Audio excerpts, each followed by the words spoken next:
rumah Anda kalau kayu. santri lama pasti ingat itu. Urpa Lombok, Urpa Terobi.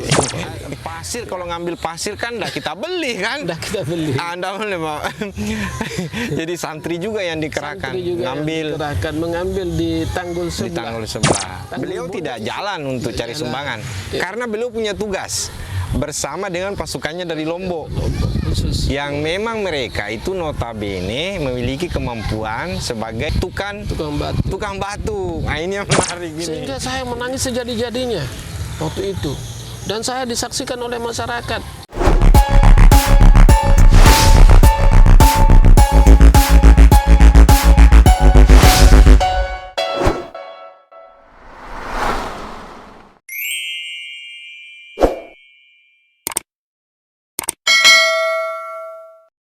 Bismillahirrahmanirrahim.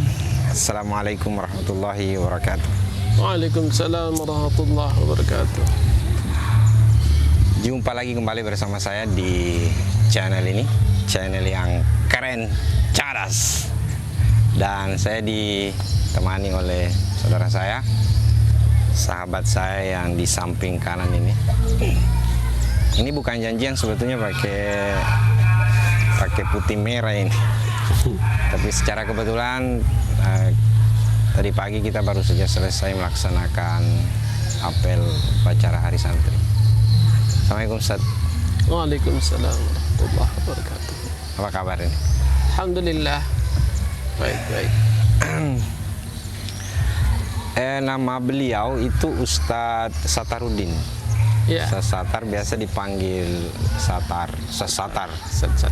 Saya sengaja memilih salah satu dari pengurus pondok pesantren ini yang paling senior, yang paling tua. Ini kita sudah tua belum ini, Ustaz?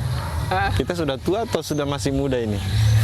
Kalau dilihat dari segi fisik itu ya memang sudah tua. Tapi alhamdulillah sampai sekarang ini jiwa ini masih. Iya. Ini kelihatan kok Ustaz ini, rambut sudah mulai putih. Memang itu sudah ciri-ciri dan tanda-tanda penuaan itu dalam fisik itu sudah nampak. Tapi mana tua saya kira-kira ini nak? Ustaz Satar yang saya. Mana tua? Tuaan mana? Tuaan mana saya atau Ustaz Satar? Kelihatannya secara fisik mana lebih tua?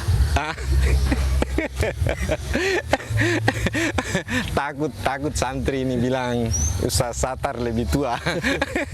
Karena nanti kena marah nanti. Ustaz Satar, coba kita mau eksplorasi sedikit tentang pondok ini sekaligus. Dan saya kira kita ingin flashback ke belakang, di mana awal-awal pondok ini masih berada di Parape ya. Karena sekarang kan sudah berganti posisi nih. Putri menempati asrama putra dan putra pindah ke desa Panyampa ini di sebelah Tanggul. Ustaz Satar ini datang di Parape tahun berapa? Ya, saya datang di Parape ini sekitar tahun berapa? Tanda tua ini sudah mulai lupa ini. Sekitar 89. Salah. 99. Bulan 6. Kalau tidak salah saya berangkat dari Lombok itu tanggal 22. Tanggal 22. Bulan 6 Juni. Bulan Juni 1999. 99. Gampang kok ingatnya itu. 99. Ya. Ustaz Satar ini santri pertama dari Lombok waktu itu atau ada sebelumnya orang Lombok? Sebelumnya memang ada kakak kami ini sebenarnya gelombang ketiga atau gelombang ketiga yang datang dari sebelumnya. Kan sebelumnya itu yang memperkenalkan kami untuk dengan studi yang ada di Pondok Pesantren Salihapia Parape yang merujuk kepada kitab kuning itu kakak saya. Kakak saya Ustaz Mansur ya? Ya, Ustaz Mansur. Oh, itu yang pertama kali datang. Pertama kali datang. Dan beliau sebelum sampai di sini, beliau dulu melanjutkan hafalan Qur'annya di Pondok Pesantren 77 Kajuara. Oh, maksudnya sambil nyantri di Parape. Sebelum. Oh, dari Lombok itu datangnya ke 77. Oh, iya. Nah, nanti dari 77 beliau ketemu sama beberapa anggota yang ada di Parape ini, terutama salah satunya adalah Ustadz Marfu. Oh iya, kan Ustadz Marfu kan juga di 77 sama Ustadz ya? Asbi. Oh iya. Nah, dari mereka lah dia itu mendapatkan informasi tentang pesantren Salafiyah Parape. Dan memang itu katanya pada saat itu sangat primitif sekali. Maksudnya primitif? Artinya kondisi pada saat itu pesantren itu belum begitu modern istilahnya, belum begitu modern. Karena masih kan antum datang 99, terus ya. Ustadz Mansur datang kira-kira tahun berapa? Ustadz Mansur itu datang sekitar 2-3 tahun sebelumnya. 4 tahun sebelumnya. 4 tahun sebelumnya. Oh, berarti 4 tahun sebelumnya. 4 tahun sebelumnya dia. Nah, saya kurang tahu tahunnya, bulannya, tanggalnya beliau pindah dari 77 ke Parape. Iya. Itu yang pertama. Terus gelombang kedua siapa? Gelombang kedua itu Kemenakan datang, yang dibawa langsung oleh siapa? Ustadz Mansur sendiri yang bawa. Oh, artinya pulang ke Lombok, dulu ke Lombok, baru kemudian diambil beberapa santri. Zahrul. Antaranya itu adalah Faizul, Zahrul dengan Mahdi. Oh, 3 orang. Sebenarnya pada saat itu kami juga diajak, tapi kebetulan karena kami juga mengasuh TPQ di sana. Jadi kalau kami berangkat semua maka kosong nanti di sana. Akhirnya kami tidak ada yang melakukan pembinaan di kampung. Di sana. Jadi akhirnya saya itu tinggal dulu untuk membina mereka santri TPQ yang ada di Lombok di rumah. Beliau dulu ke sini. Nah, setelah 1 tahun mereka ada di sini. Beliau pulang. Pulang kemana? Pulang kembali ke Lombok. Pulang ke Lombok. Nah, disitulah setelah pulang ke Lombok, disitulah sekembalinya kemari kami diikutkan di situ. Ada Dion. Ada anggota sekitar 4 orang sama saya. Ada Dion, Maliki, Ipul. Satu lagi siapa? Sujar. Oh, Sujar. Jarwadi. Itu tahun 1999 sekitar bulan 6 ya? Ya. Sekitar bulan 6, oke. Ini seperti kita flashback memori kita ini. Iya. Di masa dimana pondok pesantren ini belum sebesar hari ini. Pada saat Ustadz Sattar datang di Parape 99, apa yang Anda lihat pada saat itu? Kondisinya, keadaannya, bangunannya, tentang pondok pesantren ini. Alhamdulillah ketika kami sampai di pondok pesantren Salafiyah Parape, dalam benak kami ketika kami memulai perjalanan dari Lombok hingga kemari, itu pesantren Salafiyah itu saya berpikir dia sangat sudah maju. Oh ya, bayangan di kepala sebelum datang ya. Dia sudah maju, sudah memiliki fasilitas yang memadai. Gitu. Tapi ketika kami sampai di sini pada malam harinya, sungguh sangat mengesankan dalam diri kami. Antum sampai di mana? Langsung ketika kami sampai di rumah Kiai. Oh, Nengguru. Nengguru. Dan kami disambut di sana oleh beberapa santri dan rumah lama Nengguru itu. Rumah lama Nengguru. Ya. Dan Nengguru sendiri yang menyambut saya, kemudian dengan istri beliau juga bangun pada saat itu karena kami datang itu sekitar jam 11 malam. Ya. Dan kami sangat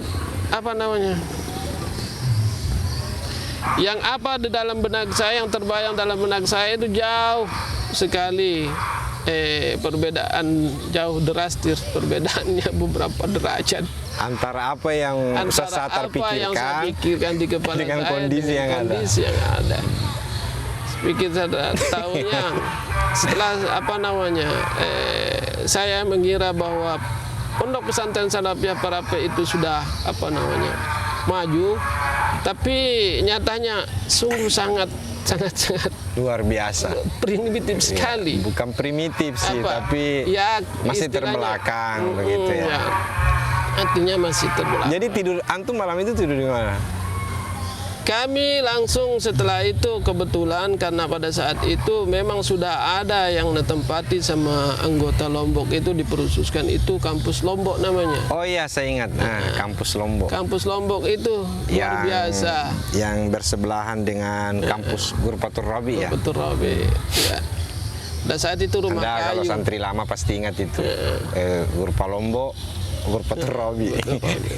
Ya. Saya mengira bahwa kampus Lombok itu sudah. Artinya Anda diberikan Ghurfa Lombok itu memang dikhususkan untuk Anda. Sebenarnya bukan dikhususkan untuk kami. Cuma tempat berkumpulnya orang Lombok. Mayoritas yang menempati di situ, maka secara otomatis kami menempati itu dan dilakopkan kami itu kampus menjadi lakop kampus Lombok. Kampus Lombok. Jadi jangan membayangkan Ghurfatul Rabi, Ghurfa Lombok kayak begini ya. Dulu masih kayu itu. Dan banyak kutu. Dan ketika saya masuk di situ luar biasa terkesannya saya. Yeah. Karena saya pikir itu adalah kampus yang sangat indah, tapi sungguh kalau dibanding dengan sekarang sungguh memang sangat tidak layak lah begitu. Karena kenapa? Dindingnya itu dindingnya kamar sebelah ya? Ada, sebelah tidak ada, itu pun sepotong. Dan itu dindingnya yang sebelah sudah sobek-sobek. Tangganya dari pohon kelapa itu yang sudah mau hancur. Tapi itulah memang. Tapi kalau atapnya enggak bocor-bocor. Atapnya bagus. Atapnya bagus. Sempat juga itu kampus Lombok ditempati sebagai kelas belajar. Jadi seluruh iya kan dulu masa lalu itu kan tempat tidur juga tempat belajar. Ya, di situ tempat tidur. Bahkan sempat masak juga. Ya, dulu kan belum ada istilah catering dulu. Seluruhnya kita masak dan ada kalanya kita masak, tapi ketika ada rezeki yang lebih daripada anaknya kiai, kita dipanggil makan. Pada saat kondisi fakta di lapangan ternyata tidak sama dengan apa yang Anda pikirkan pada saat dari Lombok. Ada enggak dalam hati lebih baik saya kembali ini? Pada saat itu memang ada dalam benak kami itu, artinya maju mundur. Apakah perjuangan ini akan dilanjutkan atau mundur secara teratur? Tapi kami berpikir lagi bahwa kami ini meninggalkan Lombok ini karena kami sudah lepas dari pesantren kami yang sebelumnya di Al-Aziziyah. Dulu mondok di mana? Di Pondok Pesantren Al-Aziziyah, Tahfizul Quran. Jadi beliau juga ini hafid ya. Ya. Satu keluarga beliau ya. Alhamdulillah itu pas 7 tahun saya bisa selesaikan 30 juz. Ya. Dan itulah sebabnya kakak saya 7 tahun.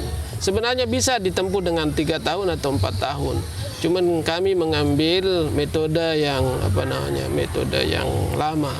artinya lama, tapi hafalan kita bisa lebih bagus. Itu di Azizia ya. Yang Azizia kan salah satu pondok pesantren yang terbesar juga itu di Lombok. Saya pernah sampai di sana. Alhamdulillah antum pernah di rumahnya beliau, minum teh, minum kopi.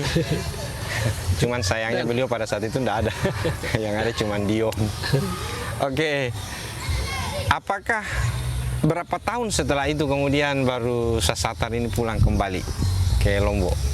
Alhamdulillah. Dari 99. Dengan perjuangan jiwa yang istilahnya kadang-kadang yang namanya kita meninggalkan kampung halaman itu tentu ada benturan-benturan rindu, ada rasa ingin mau pulang. Bukan rindu sama mamanya sebetulnya, ini rindu sama pacarnya karena sudah besar memang datang. Ya itu alhamdulillah kami bisa bertahan sampai 3 tahun 3 bulan. 3 tahun 3 bulan baru pulang. 3 tahun 3 bulan baru kami pulang.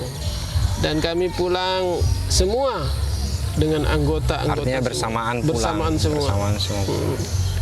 Nah, setelah sampai di rumah, kami juga di sana seperti bagaimana ya? Ada kerinduan untuk kembali lagi. Secara historis itu kenapa saya itu merasa ingin kembali ke pondok. Dan yang saya ingatkan Pak Kiai itu Nenggurutta selalu terbayang dalam diri saya. Meskipun tidak ada telepon. Meskipun tidak ada telepon pada saat itu, surat menyurat susah juga. Tapi bagaimana ya? Akhirnya saya memutuskan ketika kami sudah sekitar 6 bulan di rumah. Ini secara saja kita saya putuskan untuk kembali ke sini. Tapi semua yang rombongan tadi kembali semua atau ada yang masih tinggal? Semua rombongan itu memutuskan untuk tinggal. Hanya satu kemenakan itu yang sanggup mengikuti kembali lagi karena dia ingin melanjutkan studi SD-nya di sini. Karena pada saat saya bawa pulang itu dia masih kelas 5 SD. 5 SD. Jadi sayang kalau dia. Berarti totalnya dari 99 ke 2022 itu sekitar 22 tahun. 22 ya, 22 tahun. Kalau dihitung genap di tahun 2000. Iya. Ada satu fragmen di mana sangat menarik dan itu mungkin tidak akan saya lupa dalam memori ingatan saya. Itu sekitar tahun 2020-2021. Yeah. Pada saat itu pondok pesantren ini ketika masih berada di sebelah di Parape itu melakukan ekspansi bangunan, maksudnya perluasan bangunan pada saat itu. Ya kan tadi hanya terdiri dari rumah-rumah kayu hasil wakaf orang-orang yang simpati terhadap pengajian kitab Suning pada saat itu. Nah ini kita mau merancang sebuah bangunan yang konstruksinya itu 2 lantai. Nah itu yang paling ujung di sini yang sebelahan dengan tanggul. Sini yang itu dijadikan sebagai dapur sekarang. Itu menurut saya itu adalah bangunan paling bersejarah itu. Kenapa? Karena pada saat itu yang menarik bangunan itu adalah hasil rezeki yang kita ambil door to door seluruh masyarakat Pulau Limandar. Ada Dr. Wahyun yang pada saat itu bersama dengan saya yang mengambil rekomendasi dari Bupati pada saat itu untuk kita masuk ke rumah-rumah masyarakat.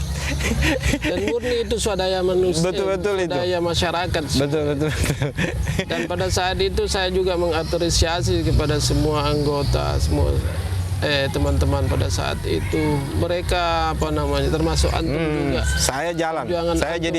Saya juga pernah masa lalu itu jadi masuk ke rumah orang tanpa mengenal, cari sumbangan, mau apa. Baru bermalam sampai ke gunung. Selesai di gunung, di pinggir-pinggir kampung sekitar pesisir kita kan bagi zona, Pulau Ali, Wono, semua kecamatan di Pulau Limandar. Nah yang menarik itu adalah beliau tidak jalan untuk cari sumbangan karena beliau punya tugas bersama dengan pasukannya dari Lombok. Khusus. Yang memang mereka itu notabene memiliki kemampuan sebagai tukang batu. Nah, ini yang menarik ini. Jadi Ustaz Sattar ini hafid, pengajar di pondok ini, bolehlah terima orderan tukang batu. Beliau yang kerja itu bersama dengan anggotanya.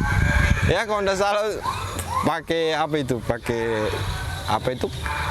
Kakinya dulu itu kan bangunan itu pakai cakar ayam. Cakar ayam. Ya. Di situ dulu pakai cakar ayam, kami anggota ya, di samping pengalamannya yang belum matang di dalam bangunan, kami merancang itu cakar ayam itu ya seadanya tanpa saja. ada alat berat Tanpa ada alat berat, karena kita terbatas dulu alat tenaga. Kalau tenaga ya memang bisa dimaksimalkan, tapi alat kita sangat minim sekali pada saat itu, karena tidak secanggih sekarang. Sekarang itu potong besi saja pakai serker, pakai gurinda cepat, atau pakai gunting. Dulu pakai apa? Dulu pakai gergaji itu. Gergaji besi. Satu saja besi 14 itu yang kita potong, berapa menit itu? Pantas lambat baru jadi. Ya, lambat. Baru besi dulu dengan sekarang kan beda. Tapi pastikan bahwa bangunan yang di sebelah itu yang dimaksud tadi ini pasti kuat itu, karena konstruksinya untuk 2 tingkat, tetapi ternyata sampai sekarang tidak ditambah-tambah jadi 2 tingkat. Kita bilang memang itu bangunan itu kalau dari segi pondasi, yang istilahnya ini terlentang, pondasi terlentang, insya Allah itu sangat kuat sekali. Karena itu kami tidak pernah pasang pondasi sedalam itu, pondasi batu. Karena pondasi batu yang tertanam di situ itu 1 meter turun ke bawah. Itu yang 1 meter. Pondasi terlentang dengan slope-nya. Cuman yang sedikit meragukan itu bangunan dari segi tiang saja. Oh, tiangnya. Tiang saja. Anunya besinya maksudnya? Ya, pokoknya tiang. Ya, tapi untungnya juga kan tidak sampai 2 tingkat sampai pada. Tapi kalau masalah kekuatan tembok, bolehlah diadu. Saya waktu masih insinyur dulu, Insinyur Budi, dia terjun langsung sama Nengguru, dan itu mentes itu, mencoba itu bangunan itu, dengan dia coba menepuk itu dia mengakui sangat luar biasa kekuatannya ini, bisa, dan dia mengakui juga bisa ditingkatkan ini. Beda ini kan, kalau ini kan memang konstruksinya memang proyek besar. Dulu juga Ustaz Sattar, pasir, kalau ngambil pasir kan kita beli kan? Anda jadi santri juga yang dikerahkan, mengambil di tanggul sebelah. Tanggul bonde istilahnya. Ya, tanggul bonde. Ya. Sebelum Pokoknya kalau sore-sore itu kerja bakti semua. Pasir, batu, kalau batu beli.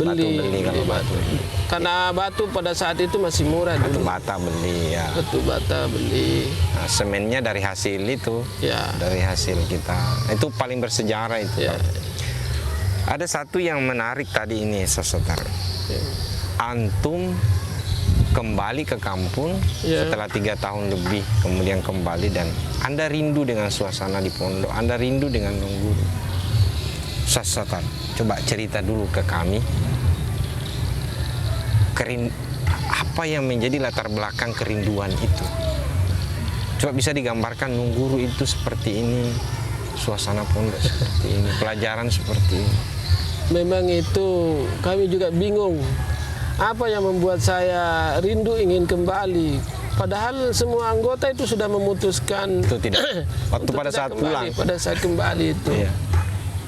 Mungkin secara naluri itu hanya saya yang merasakan seperti itu. Karena contoh juga saya coba pada saat ini akhir-akhir saya mau pulang atau mau berhenti di sini, karena pada saat itu saya juga sempat rasakan hal yang seperti saya rasakan pertama ketika saya pamitan sama Nengguruta beliau. Itu saya sangat berat sekali saya rasakan.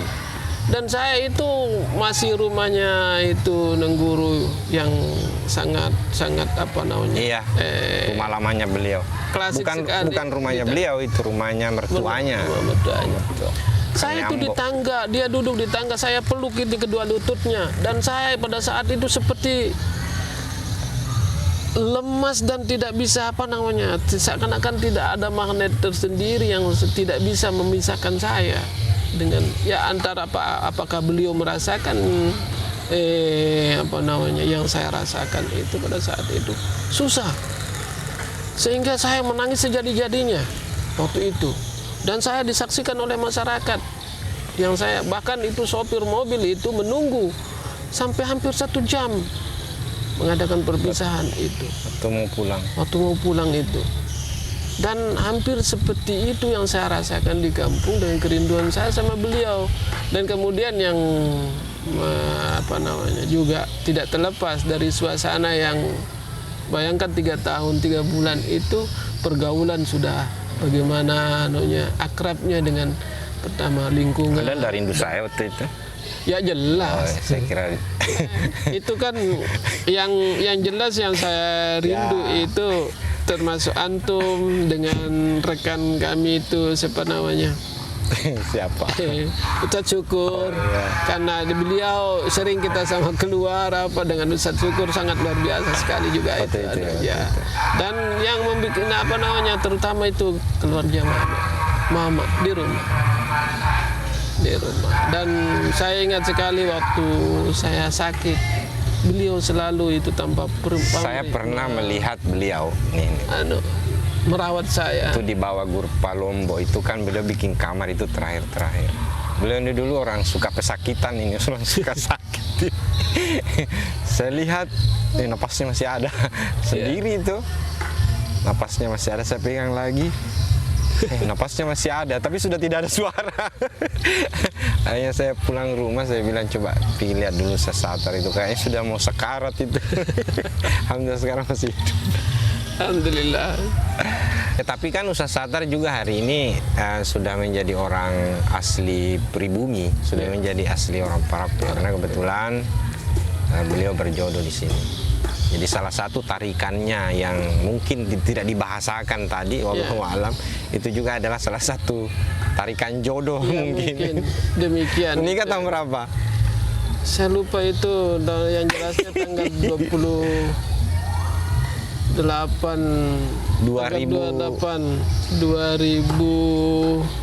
Anda tidak hafal mau nikah? Gimana? Iya kan 2009 kayaknya itu. 2009. Akhir 2009 bulan Februari 2000. Kalau 2009 ya berarti saya lebih awal menikah kan, karena saya 2006. Ya. Padahal kalau masalah usia jauh, sudah kakek-kakek ini sebetulnya. saya baru 25 tahun. Kalau ini beliau sudah 40 tahun, 50 tahun. Hampir mendekati.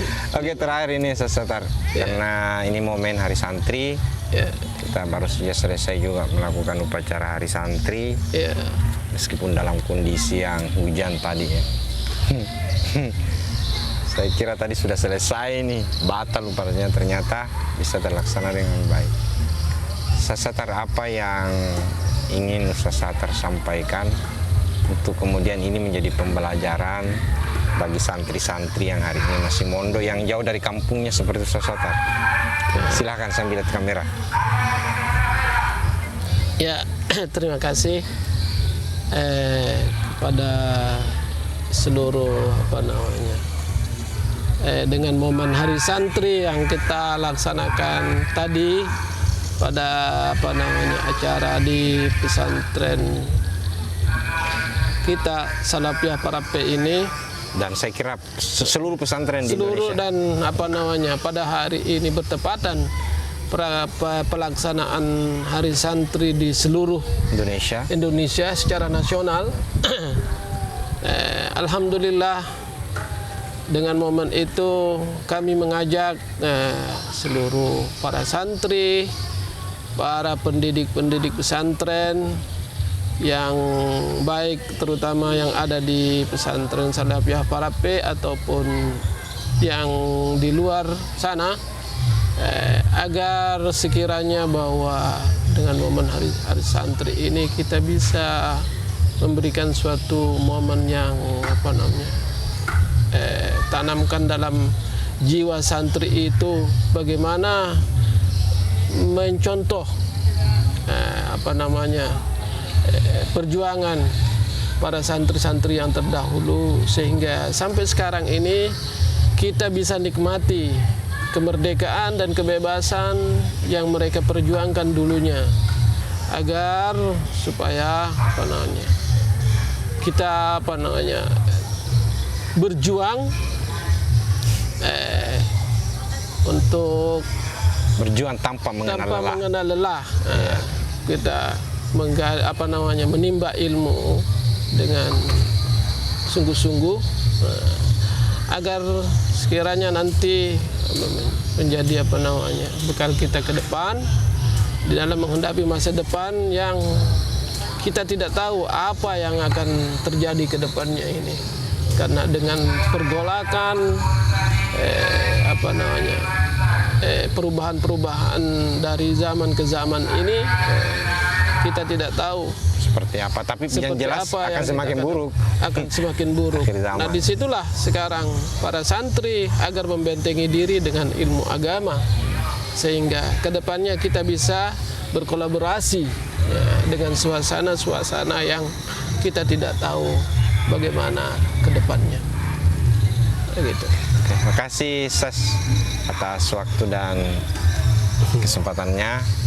Semoga ini menjadi referensi racun bagi Anda semua, bahwa ternyata memang sesuatu yang besar itu pasti bermula dari kecil. Pondok Pesantren Parape yang kita kenal hari ini sebagai pondok pesantren terbesar dalam tanda petik ya, mungkin di pondok pesantren salaf atau tradisional, ternyata dulu memiliki sejarah di mana ya seperti bahasa tadi tidak sesuai dengan apa yang ada di pikirannya ketika baru datang di sini. Tapi kita saksikan hari ini, alhamdulillah, dan ini saya kira bukanlah puncaknya, tetapi kita berharap pondok pesantren ini akan terus maju, melebarkan sayapnya untuk mencetak generasi-generasi yang faqih dalam agama. Amin. Terima kasih Ustaz. Syukran lakum. Wallahumma biqil aqwamit thariq. Wassalamualaikum warahmatullahi wabarakatuh.